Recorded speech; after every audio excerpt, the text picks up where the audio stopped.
Chapter 9, Six Plagues, True Manifestation of Indra and the Bhagavan. In previous chapter, we talked about the form grade of the three memorial archways of the treasure house. In this chapter, we will interpret the three wooden plaques on the archways. Entering from the western plaque of the Yonghe Palace, the first plaque comes into view, with the words written as 十地圆通 and the back, 福严金沙. 十地圆通 was a Buddhist allusion, which I mentioned in the chapter. Buddhas are not saints but ordinary people of my other course called Amitabha Lotus sect, also known as the Pure Land sect, in which term 十地 is elaborated. 十地 refers to the stages to attaining Buddhahood, which comprises 52 stages. These 52 stages are sorted into 5 groups, 7 grades, and 6 natures. Among the 5 groups, each group is further divided into 10 stages, from the first stage, second stage, third stage, fourth stage, till the 10th stage. Someone who has attained the 8th stage by practicing Buddhist conduct is esteemed a great bodhisattva.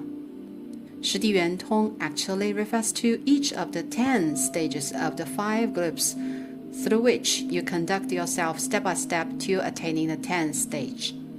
Thereafter, beyond these 10 stages, you will enter the final 2 stages of Samyak Sambodhi, 等觉, the 51st stage universal knowledge, absolute universal enlightenment, and utmost enlightenment, 妙觉, the 52nd stage Buddhahood, utmost awareness, upon passing the 10th stage. These 2 stages are the ultimate stages to become Buddha. Hence, 十地圆通 denotes the entering to the ultimate 2 stages of attaining Buddhahood. The back of the plaque, 十地圆通 is written as 福严金沙, which is an auspicious phrase of a pun as well as a Buddhist allusion quoted. Many teachers misinterpret it due to the unfamiliarity with the allusion and the Buddhist doctrines. The word yan in 福严金沙 means spill or water overbrimming. If 福严金沙 is interpreted as the blessing arising from good deeds, extends like the water of the Jinsha River, a river of the upper stretches of the Yangtze River. Don't you think it is inconsistent with the plaque 十地圆通? This interpretation is incongruous, unmatchable, and of nonsense. Jinsha refers to the cosmos in Buddhism. What is the world beyond our world called in Buddhism? It is called 周沙界. The original meaning of yan is derivatives and extended meaning, ubiquity and omnipresence. The latter is what yan means here. While the word 福 is a homonym to 佛 in the phrase 佛法 Buddha Dharma, not merely one place in the Yonghe Palace is the word 佛 replaced by 福. For instance, 万福 pavilion, pavilion of 10,000 happiness, number 24 on layout. The northernmost hall should be, as a matter of fact, called 万佛 pavilion, literally pavilion of 10,000 Buddhas. When the Qianlong Emperor autographed the plaques of the Yonghe Palace, he substituted each character 佛 with 福. Hence the plaque 福严金沙 is derived from 佛严金沙, which means that Buddha Dharma is ubiquitous in 周沙界. Namely, Buddha Dharma is omnipresent in cosmos. Then the meaning is quite explicit by combining the phrase on the back of the plaque. 十地圆通 implies that everyone has practiced Buddhist conduct and attained the 10 stages of the Bodhisattva. In other words, everyone has become Buddha. Isn't it true that Buddha Dharma has spread to 周沙界? The other way around. As the Buddha Dharma has been omnipresent in 周沙界, doesn't it mean that everyone has attained the 10 stages of the Bodhisattva? Therefore, these 2 plaques are paired, implying an allusion with auspicious words of a pun. This is the interpretation of the plaques in the West. We can only see one side of the eastern plaque in the treasure house, which is 慈龙宝业. The other side is invisible from the view in the treasure house, as it is blocked by a gate. 四渠净辟 is inscribed on the backside. What is 慈龙宝业? Every word 慈 used in any temples means compassion and pity. It is said in Mahaprajna Paramita Shastra, 大智度论, that great compassion is to give joy to all sentient beings, while great pity is to save from suffering. Long literally means grand and solemn. What is given grandly and solemnly with compassion and pity? The answer is 宝业. What is 宝业? Buddhist scriptures. The earliest Buddhist scriptures were written on petra leaves, hence the ancient Buddhist scriptures were called petra leaf scriptures, 贝叶经, also known as 宝业, literally treasure leaves. Buddhist scriptures were given grandly for all sentient beings' joy. What was the purpose to convert Yonghe Palace to Yonghe Lamasery? Actually, it was a Tibetan Buddhism academy to start Buddhist scriptures. What does 慈龙宝业 refer to? It exactly refers to Kanjur, the Tibetan Buddhist canon, and Tanjur, the translation of the commentaries, under the western and eastern walls of Faren Hall, number 21 on layout. That's the interpretation of 慈龙宝业. The back is inscribed 四渠净辟, which, as mentioned, is curtained, thus visitors cannot see. These characters are seldom used in daily life, and the strokes are quite complicated. It is a sentence derived from a book of the later Han, 后汉书, which means a wide road radiating to all directions. However, visitors should keep quiet and perfectly clean. It is actually a courteous instruction stating that this is a secret place of Buddhism, and please keep it pure and clean.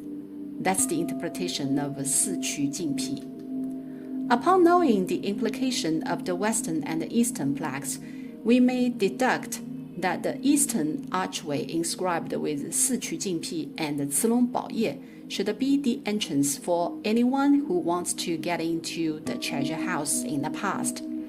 And this direction is just the opposite of what we are entering nowadays. Presently, we enter from the western archway, and what jumps into our sight firstly are 实地圆通 and 福岩金沙. Why do I say so? It is quite obvious if you connect the meaning of the four plaques. 四渠净辟. This is a sacred place of Buddhism, and please keep quiet and clean. 慈龙宝业. This is a ceremonious place, treasuring Buddhist scriptures. 福岩金沙, to pray Buddha Dharma, to be omnipresent in the cosmos. 实地圆通, to pray all sentient beings to attain the 10 stages of Bodhisattva.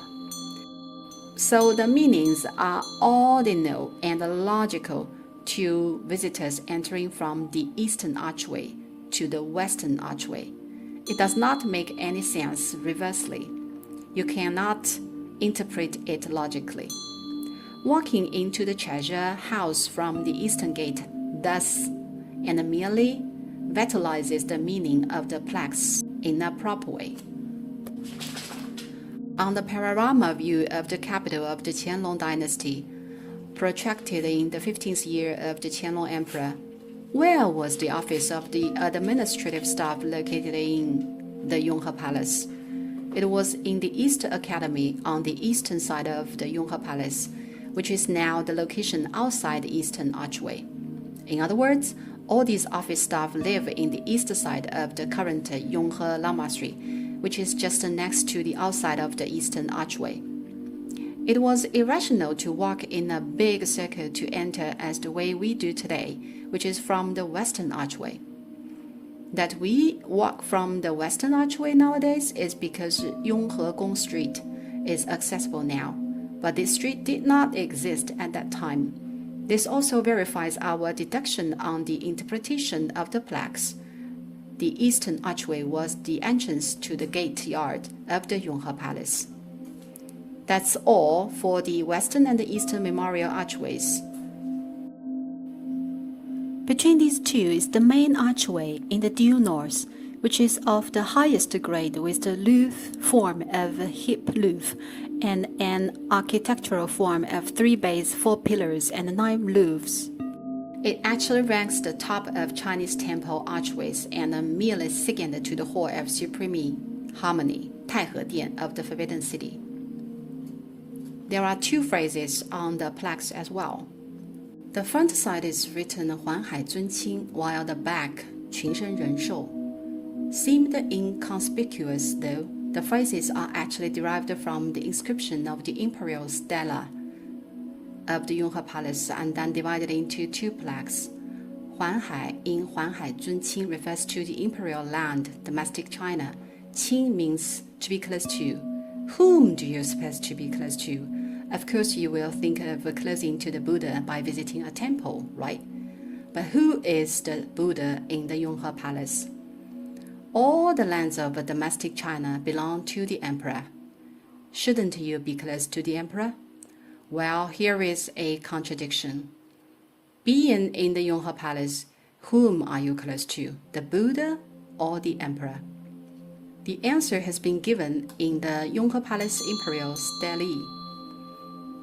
In this very place, the Yonghe Palace, the Yongzheng Emperor is the Buddha, and vice versa.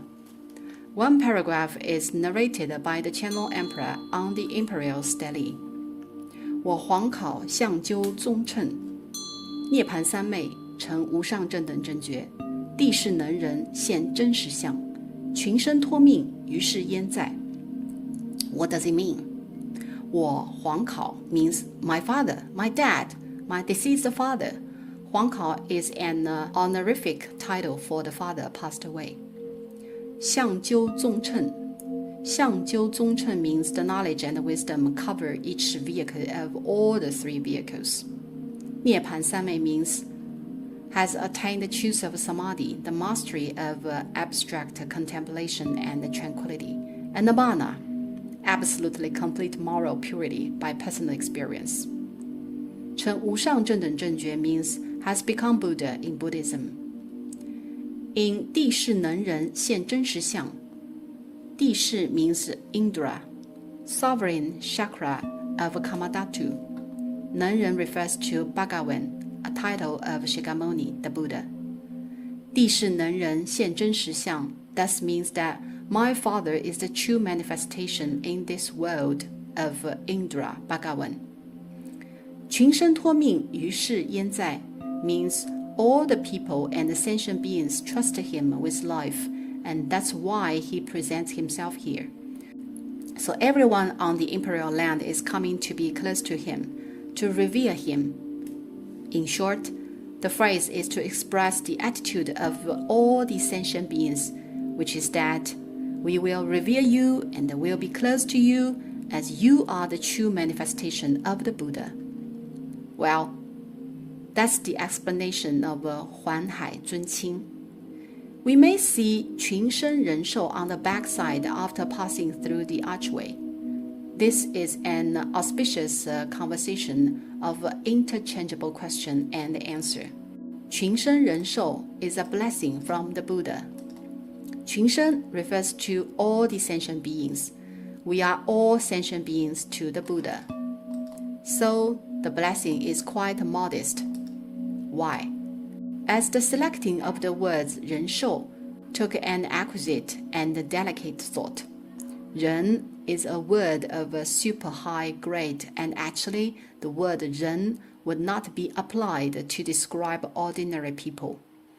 The words could absolutely have been 群生幸福, to bless all the sentient beings with happiness, or 群生福寿, to bless all the sentient beings with felicity and longevity, etc.